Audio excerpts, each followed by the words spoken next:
अंग्रेज भारत को अगर आजादी देते हैं और उसमें भी दलितों एवं अछूतों को आजादी देते हैं तो ऐसी आजादी का मैं अस्वीकार करूंगा। मैं मर जाऊंगा लेकिन इस आजादी को कभी स्वीकार नहीं करूंगा। साथियों, ये वाक्य उनका है जिन्हें लोग महात्मा कहते हैं, जिन्हें लोग राष्ट्रपिता कहते हैं। जी हाँ साथियों, मैं हूं हितेश और आप देख रहे हैं द थिंक। स्वागत है आपका हमारी इस नए शो में जिसका नाम है सोशल ज्ञान। आज इसके पहले एपिसोड में हम बात करने वाले हैं गांधी जयंती के ऊपर। जी हाँ साथियों, आज हम बात करने वाले हैं गांधी जयंती के ऊपर। आज है 2 अक्टूबर और 2 अक्टूबर को पूरे देश में गांधी जी की जयंती को सेलिब्रेट किया जाता है, गांधी जी की जयंती को मनाया जाता है, जिन्हें देश के कई लोग महात्मा कहते हैं और जिन्हें देश राष्ट्रपिता के नाम से जानता है। लेकिन जब भी गांधी जी का जिक्र आता है और बाबा साहब का जिक्र ना आए, ऐसा कभी हो नहीं सकता। और जब हम बाबा साहब को पढ़ते हैं तो बाबा साहब के जीवन में गांधी जी का जिक्र कभी ना आए, ये कभी हो नहीं सकता। तो गांधी जी के जीवन को समझने के लिए बाबा साहब के दृष्टिकोण से हम आज इस एपिसोड में बात करने वाले हैं कि डॉक्टर बाबा साहब अम्बेडकर गांधी जी के बारे में क्या सोचते थे। क्यों डॉक्टर बाबा साहब अम्बेडकर ने कहा था कि गांधी जी को मैं कभी ना महात्मा मानता हूँ और ना मानूंगा और ना कभी कहूंगा। इस सारे विषय पर आज हम बात करने वाले हैं। तो आइए शुरुआत करते हैं। साथियों, ये वो दौर था जहां पर एक तरफ कांग्रेस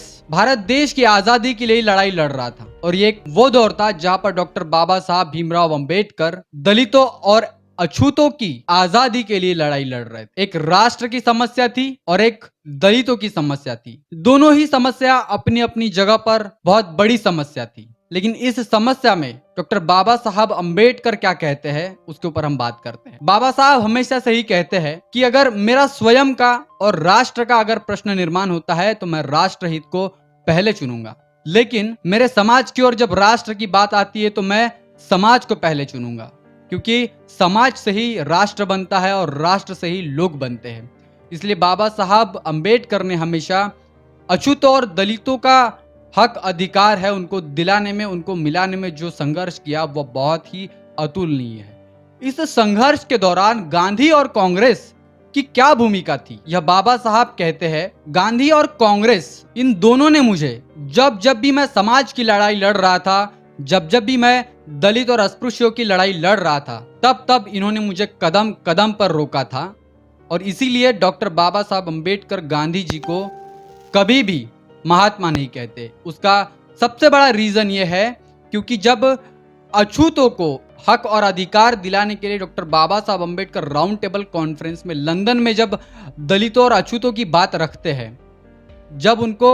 सेपरेट इलेक्टोरेट के लिए जब बाबा साहब अंग्रेजों के पास में डिमांड करते हैं और वो हक अधिकार जब वो अंग्रेजों से लड़ झगड़ कर छीन कर ले आते हैं, और इसी बात को लेकर के गांधी और कांग्रेस को जो है बहुत तकलीफ होती है। वो इस बारे में सोचते हैं कि अगर अछूतों को उनके अधिकार मिल गए, दलितों को उनके अधिकार मिल गए, तो उनके समाज में जो है जागृति पैदा हो जाएगी और जो वर्षों से चला आ रहा जो ब्राह्मणवाद है, जो वर्ण व्यवस्था है, वो वर्ण व्यवस्था कहीं ना कहीं छिन्न विछिन्न हो जाएगी। और इसीलिए इस अधिकार को रोकना मतलब अम्बेडकर के संघर्ष को रोकने के लिए हमें चाहे वो करना पड़े, हम वो करेंगे। और इसलिए बाबा साहब कहते हैं कि जब देश में अंग्रेज आए थे और अंग्रेजों के खिलाफ भारत देश लड़ाई लड़ रहा था, तब कभी कांग्रेस ने और ना ही गांधी ने अपने प्राणों की आहुति को लेकर के कोई बड़ा बयान दिया या फिर अपने जान के ऊपर खेलकर कभी देश के लिए उन्होंने लड़ाई नहीं लड़ी। लेकिन जब अछूतों को अधिकार मिल रहे थे, जब अछूतों को अधिकार ब्रिटिश जब दे रहे थे और जब मैंने उस अधिकार को छीन कर लाए थे, तो उन अधिकारों को खत्म करने के लिए गांधी और कांग्रेस ने जब प्लान बनाया और प्लान के तहत पूना पैक्ट हुआ और पूना पैक्ट के तहत मुझे जो स्वतंत्र मतदार संघ मिलने वाला था, जो सेपरेट इलेक्टोरेट मिलने वाला था, जिसके वजह से मेरे समाज का सही प्रतिनिधित्व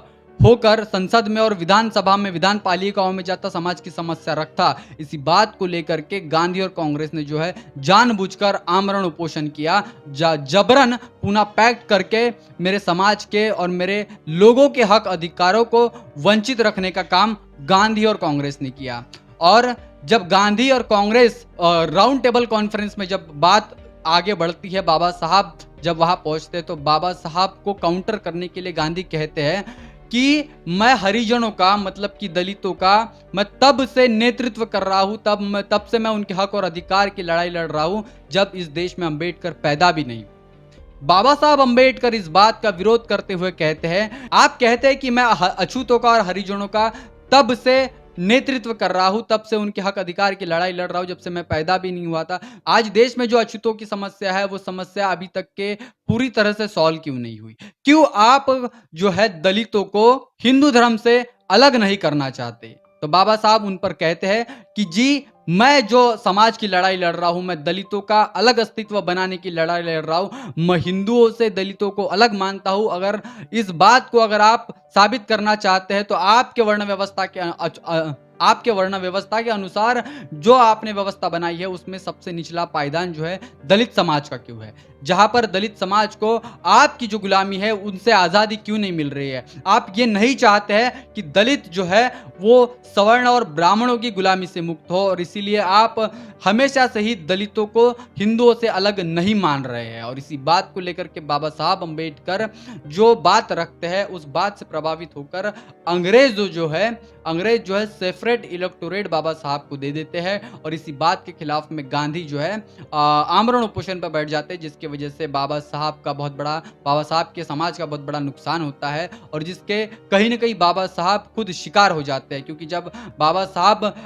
1956 में चुनाव लड़ते हैं और उस चुनाव में बाबा साहब एक सामान्य व्यक्ति के कंपटीशन में हार जाते हैं, तो बाबा साहब को लगता है कि पूना पैक्ट का जो है बहुत बुरा परिणाम जो है मेरे समाज के ऊपर होने वाला है, और इसी बात को लेकर के डॉक्टर बाबा साहब अंबेडकर जो है चिंतित रहते हैं। और इसी बात को लेकर के मान्यवर साहब कांशीराम जी भी कहते हैं कि पूना पैक्ट से और गांधीवाद से जो लोग पैदा हुए हैं उन्हें मैं चमचा समझता हूँ, जो कि समाज का सही प्रतिनिधित्व नहीं कर रहे हैं और समाज के लोगों के ऊपर हो रहे अन्याय अत्याचारों को उठाने का काम नहीं करते हैं, और संसद में जा करके उन तमाम पार्टियों की जी हुजूरी करने का काम करते हैं जो कि इस देश में इस व्यवस्था बनी हुई है। बाबा साहब आगे कहते हैं कि मैं आज मानता हूं कि देश अंग्रेजों की आजादी से गुलाम हो गया है, लेकिन हिंदुओं के द्वारा अछूतों के ऊपर जो गुलामी लादी हुई है, जिस गुलामी को हमेशा से ही अछूत जो है सहते हुए आ रहे हैं, उस गुलामी का क्या? उस गुलामी के लिए कौन लड़ेगा? और वो गुलामी हमेशा से ही बरकरार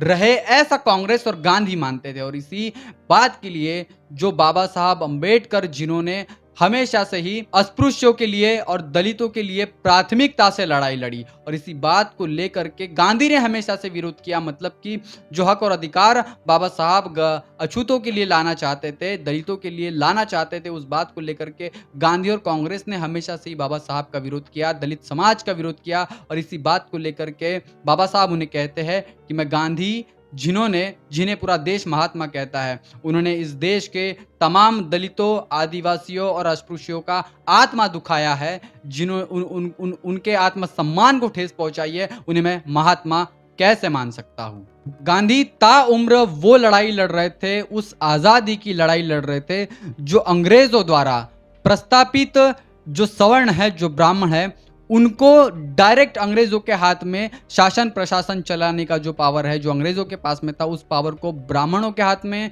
सवर्ण हिंदुओं के हाथ में देने की जो लड़ाई है वह गांधी लड़ रहे थे। लेकिन इस देश में बहुजन समाज को, इस देश में ओबीसी को, इस देश में आदिवासियों को, इस देश में दलितों को हक अधिकार मिले और वो इस हक अधिकार के माध्यम से उनकी प्रगति हो, ऐसा गांधी नहीं मान रहे थे, ऐसा गांधी नहीं चाहते थे। और वह कट्टर जो थे वर्ण व्यवस्था के समर्थक थे, और इसीलिए उन्होंने कहा कि मैं हमेशा से ही अछूतों को हिंदू धर्म का हिस्सा मानता हूं, और हिंदू धर्म के हिसाब से, पुराणों के हिसाब से जो कर्म आधारित सिद्धांत इनके ऊपर लादा गया है वो इन्होंने करना चाहिए। मतलब कि जो गुलामी हिंदू धर्म के नीतियों और सिद्धांतों के द्वारा इनके ऊपर सौंपी गई है, वो गुलामी को इन्होंने स्वीकार कर लेना चाहिए। और इसी बात को लेकर के हमेशा से ही गांधी ने जो है दलितों का विरोध किया, दलितों के हक और अधिकारों का विरोध किया। और इसी बात को बाबा साहब इस बात को बार बार दोहराते हुए कहते हैं कि गांधी और कांग्रेस ने हमेशा से ही दलितों का विरोध किया, उनके हक अधिकारों के वो रास्ते में आए हैं, बीच में आए हैं। इसलिए बाबा साहब कह के गए हैं कि चाहे कुछ भी हो जाए, लेकिन आप चवन्नी का भी, कांग्रेस का कभी सदस्य मत बनना। कांग्रेस यह जलता हुआ घर है, जहां पर अगर आप जाओगे तो जल जाओगे। और मान्यवर साहब कांशीराम जी भी कह गए हैं कि कांग्रेस तुम्हारे हक अधिकारों को छीनने वाली वह मशीन है जो तुम्हारे वोट का उपयोग कर लेती है और बाद में उसी अधिकारों से तुम्हारे जो अधिकार है उसको छीनने का काम करती है। साथियों, इस पूरी पुस्तक का सारांश डॉक्टर बाबा साहब अम्बेडकर द्वारा लिखित what Gandhi and Congress have done to untouchables, मतलब कि गांधी और कांग्रेस ने अछूतों के लिए क्या किया, इस पुस्तक के माध्यम से मैं यह एपिसोड आपके साथ में साझा कर रहा हूँ। साथियों, इस सोशल ज्ञान के इस एपिसोड में आज के लिए बस इतना ही। गांधी जी के बारे में और डॉक्टर बाबा साहब अम्बेडकर के बारे में आप क्या जानते हैं, आपको क्या लगता है, कमेंट करके अपनी राय जरूर दें। बने रहे द थिंक पर, तब तक के लिए जय भीम, जय भारत। बहुजन विचारधारा को घर घर तक पहुंचाने के लिए हमारे YouTube चैनल को सब्सक्राइब करें, लाइक करें, कमेंट करें, शेयर करें और बेल आइकन की घंटी दबाना ना भूलें।